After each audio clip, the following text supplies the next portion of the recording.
Let's now check in on Albay sa Bicol as Tropical Storm Christine leaves parts of the province inundated. And we have Albay PDRRMO Officer in Charge, Engineer Dante Bacalao. Engineer, kamusta ho kayo dyan, sir? Magandang hapon po. Sa ngayon po, wala namang pag-ulan dito. Saka mahina na po ang hangin. Mhm. So, karamihan po ng area at subside na ang tubig baha. Mhm. Okay. Sir, kamusta ho ba yung pakikwento ho sa atin, ano? Anong oras nag-start na naramdaman yung buhos ng ulan? At may sapat ho bang oras na maghanda po ang mga kawani po natin, sir? Actually po, nag-umpisa yun nung Monday po siguro yun.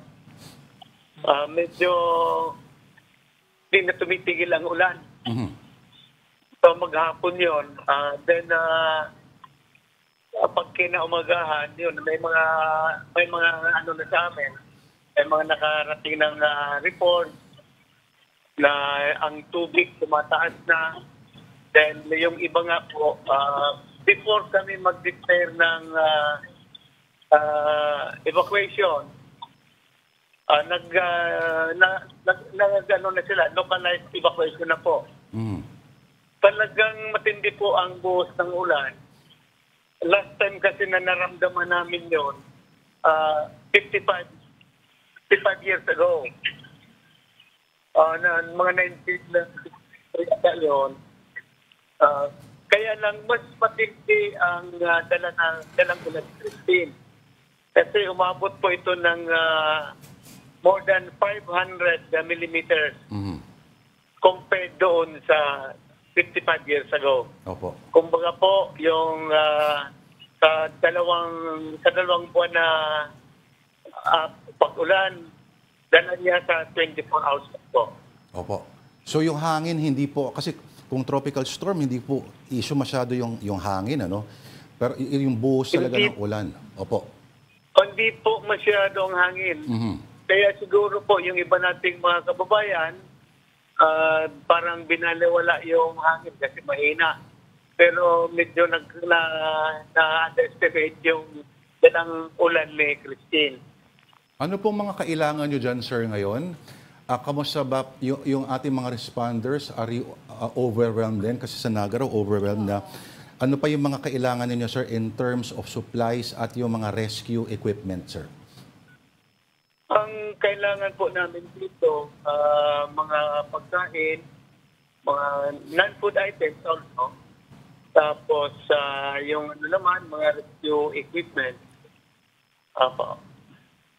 Sir, kanina yung una nyo nabanggit is medyo humupa na ng konti yung buhos ng ulan. But as of the moment, Engineer, how many barangays are still submerged underwater? At meron po ba kayong any information about potential casualties? May nakarating po sa aming balita na allegedly may 2 casualty sa ginubatan. Pero po, iintay pa po namin yung verified report. Mhm. Yung airport, sir, kamusta po? Operational naman ho ba? Operational po ang airport dito. Mhm. Okay. Sa ngayon po ang nasa evacuation center natin, nasa 100,400 individual. Apa? That is more or less 35,000 families. Mhm. Sir, nakita rin natin yung taas nung tubig baha. Kamusta naman po yung sitwasyon regarding yung kuryente, yung water for the residents? Yung mga areas po na mataas ang tubig baha, hindi po pinatay po ang kuryente ng electric cooperative dito. Selective po ang pag-ano ng kuryente. Mhm. Sa ngayon po, may kuryente na po. Okay. Engineer, I hope you don't mind. Wag sana lagyan ng political interpretation tong tanong ko. Pero for several mga typhoons, Albay has prided itself as being zero casualty. Ano ho bang ang tingin nyo ang nag-iba doon sa handling po ng pagpasok nitong bagyong ito? Actually po, smooth naman yung handling. Nakapag-declare kami ng state of calamity and naabisoan agad namin yung mga tao na mag-evacuate, forced evacuation kahapon from 12 o'clock to 5 p.m. Kaya lang siguro medyo na-underestimate nung iba nating kababayan na yung dalang tubig, dalang ulan nitong bagyo. Sir, when you say na misunderstand or the residents misunderstood the situation at hand, what does that say about the current communication that that is happening between your organization and the residents po of Albay? May mga, baka po, yung hindi agad yung nakaalis ng bahay nila.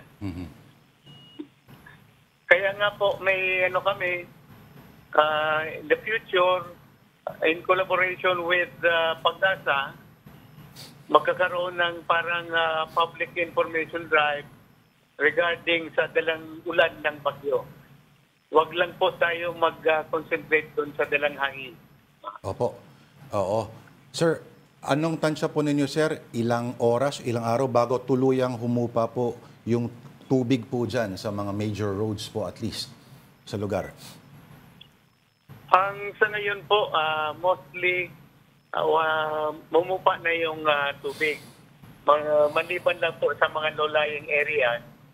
And kung hindi na po pumatak ang ulan, ang malakas, doon po within the next 24 hours, bababa ng tubig ba? Opo. Okay, I'm sure may mga areas pa ho dyan, sir, na hindi pa marating dahil siguro sa baka may mga nag-landslide na mga at natabunan ng mga daan. Sir, may mga in-expect pa ho ba kayang makita o matuklasan ng mga ganun?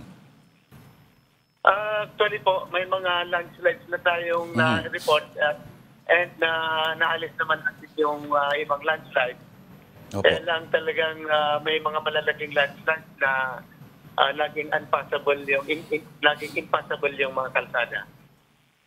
Nakikipag-coordinate po kami sa DPWA para sa pag-clear ng mga kalsada niya. Okay. Maraming salamat po, sir. Ayan po ang Albay PDRRMO Officer in Charge, si Engineer Dante Baclao.